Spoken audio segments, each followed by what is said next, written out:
इस समय मालदीव को बायकॉट करने की चर्चा चल रही है सोशल मीडिया पे।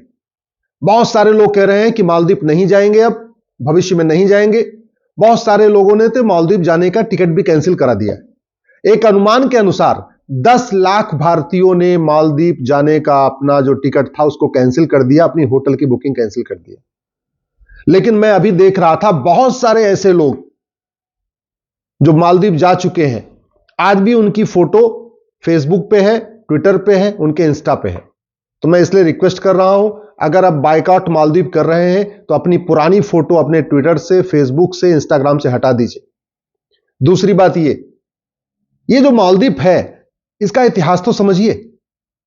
हमारे देश में राजा राज चोल हुए थे, दक्षिण भारत के राजा थे, बहुत ही प्रतापी राजा थे।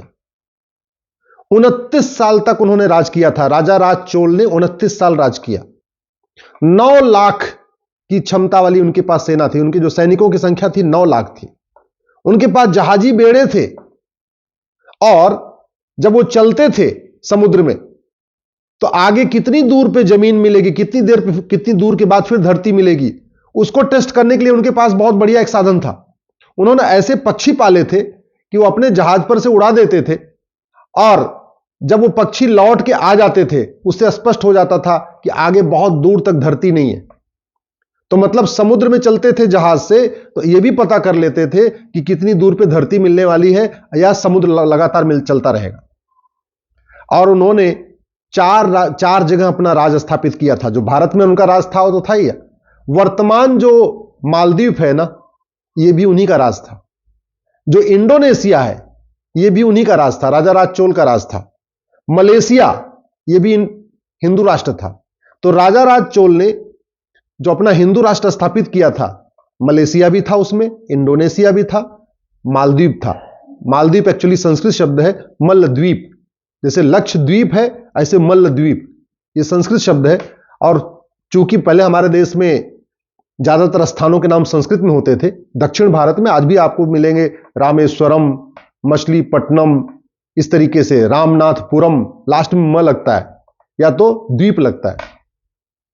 लेकिन आप जरा सोचिए कि जिस मालदीव के ऊपर हिंदू राजा राज चोल का राज था, जहां 100% पॉपुलेशन हिंदू थी, आज की डेट में वहां पे गैर मुस्लिम नागरिकता भी नहीं ले सकता।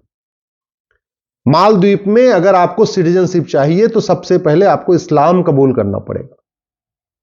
और जहां पे राजा राज चोल थे उनकी स्थिति क्या है? लक्षद्वीप में राजा राज चोल थे। लक्षद्वीप एक हिंदू राज्य था, आज की डेट में वहां 97% मुस्लिम है। मालदीव हिंदू राज्य था, आज की डेट में वहां 100% मुस्लिम। मलेशिया हिंदू राज्य था, आज की डेट में 70% मुस्लिम। इंडोनेशिया हिंदू राष्ट्र था, आज की डेट में वहां 90% मुस्लिम। ये तो हो गए मुस्लिम।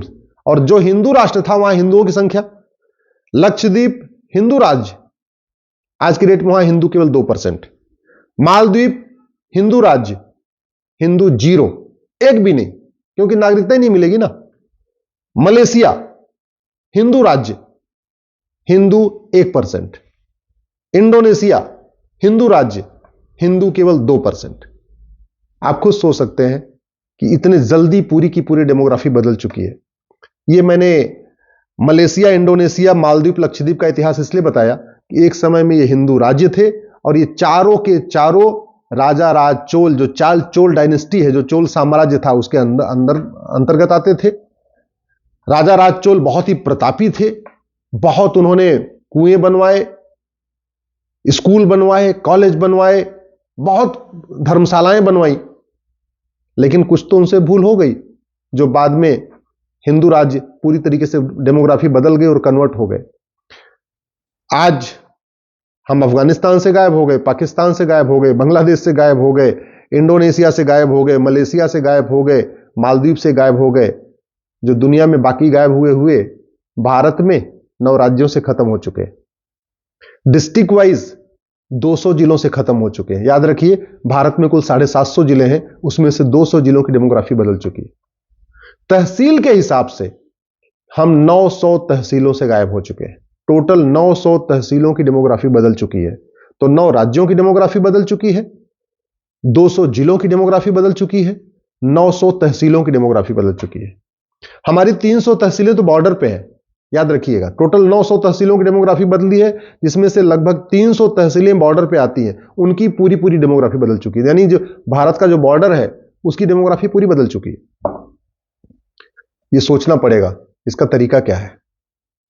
क्या गांधीवाद की बात करने से, अंबेडकरवाद की बात करने से, समाजवाद की बात करने से भारत की डेमोग्राफी बच पाएगी क्या? क्या तू मैं करने से, नूरा कुश्ती करने से, बतौलेबाजी करने से, टीवी पे डिबेट करने से भारत की डेमोग्राफी बच पाएगी क्या?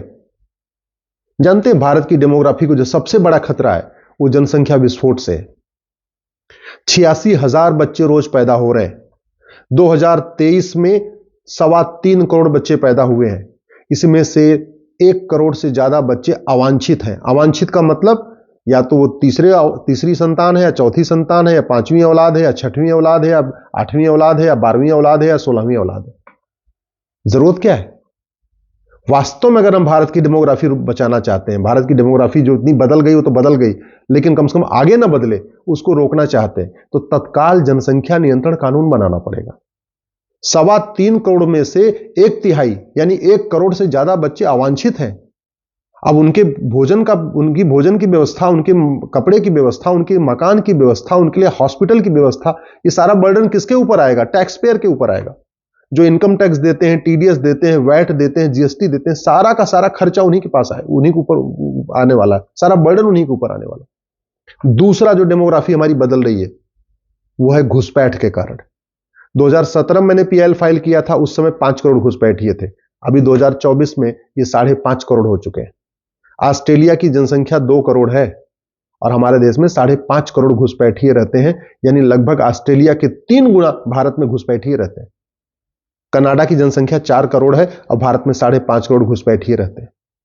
और ये क्यों रहते हैं? ये घुसपैठिए अमेरिका तो नहीं जाते, चीन तो नहीं जाते, बाकी छोड़ो, दुबई नहीं जाते घुसपैठिए, अरब नहीं जाते। ये घुसपैठिए भारत ही क्यों आते हैं? पाकिस्तान भी नहीं जाते, अफगानिस्तान नहीं जाते, लंका नहीं जाते, भूटान नहीं जाते, भारत ही क्यों आते हैं? केवल प्लान्ड वे में घुसपैठियों को यहां बसाया जा रहा है डेमोग्राफी बदलने के लिए। और घुसपैठिए इसलिए आ रहे हैं क्योंकि घुसपैठियों की 100% प्रॉपर्टी जब्त करने, घुसपैठियों की नागरिकता खत्म करने, घुसपैठियों को 10 से 20 साल सजा देने के लिए हमारे पास कानून नहीं है। जनसंख्या विस्फोट इसलिए हो रहा है क्योंकि जनसंख्या के नियंत्रण के लिए हमारे पास कठोर कानून नहीं है। एक कानून बन जाए कि जो 2 से ज्यादा बच्चा पैदा करेगा उसकी सिटीजनशिप भी खत्म होगी, 100% प्रॉपर्टी भी जब्त होगी, उसकी नागरिकता खत्म हो जाएगी, और हम चौथा 5वां बच्चा पैदा करेगा तो हम 10 साल के लिए जेल में डाल देंगे। मैं गारंटी के साथ कहता हूं जनसंख्या नियंत्रण हो जाएगा। तीसरा, जनसंख्या नियंत्रण कानून बनाना पड़ेगा, घुसपैठ नियंत्रण कानून बनाना पड़ेगा। और तीसरा जो डेमोग्राफी बदल रही है वो धर्मांतरण के कारण। पूरा नॉर्थ ईस्ट बदल चुका है, पंजाब बहुत तेजी के साथ बदल रहा है, उत्तर प्रदेश, बिहार, मध्य प्रदेश के आदिवासी एरिया में पूरा कन्वर्ट हो चुका है। लोगों को पता नहीं है, वो तो रिजर्वेशन के फायदे के कारण लोग बता नहीं रहे हैं या और चीजों के कारण बता नहीं रहे, अंदर अंदर सब कन्वर्ट हो चुके हैं। और ये इसलिए हो रहा है क्योंकि हमारे पास धर्मांतरण नियंत्रण के लिए कठोर कानून नहीं है। एक कानून बनाइए कि जो आदमी हिंदुओं को धर्मांतरित करेगा उसके ऊपर एनएसए लगेगा, यूएपीए लगेगा, गैंगस्टर एक्ट लगेगा, वेजिंग वॉर की धारा लगेगी, 100% प्रॉपर्टी जब्त करेंगे और उसको आजीवन कारावास या फांसी देंगे। कल से ही धर्मांतरण रुक जाएगा, मैं गारंटी के साथ कहता हूं। सठे साठ्यम समाचरित भय बिन होए न प्रीत। कानून जितना कठोर होगा, दंड की व्यवस्था जितनी कठोर होगी, उतना तेजी के साथ धर्मांतरण रुकेगा, घुसपैठ रुकेगी, जनसंख्या विस्फोट रुकेगा। नहीं तो आज बाइकआउट मालदीव कर रहे हैं, कल को बाइकआउट कश्मीर करना पड़ेगा, परसों बाइकआउट केरल करना पड़ेगा, नरसों बाइकआउट गोवा करना पड़ेगा। भारत के 9 राज्यों में तो खत्म हो ही चुके हैं ना, 200 जिलों में तो खत्म हो ही चुके हैं, 900 तहसीलों में तो खत्म हो ही चुके हैं। कब तक बाइकआउट कर रहेंगे? इसलिए मैं आपसे हाथ जोड़ के निवेदन कर रहा हूं, दल गुलामी छोड़िए, पार्टियों की गुलामी छोड़िए। ये आज के नेता 25 साल के बाद आपके बच्चों को बचाने नहीं आएंगे, लेकिन आज का कठोर कानून 25 साल नहीं, अगले 200 साल तक आपके परिवार को बचाएगा, आपकी संस्कृति को बचाएगा, आपके धर्म को बचाएगा। इसलिए जनसंख्या नियंत्रण कानून, धर्मांतरण नियंत्रण कानून, घुसपैठ नियंत्रण कानून की मांग करिए, समान शिक्षा और समान नागरिक संहिता लागू करने की मांग करिए।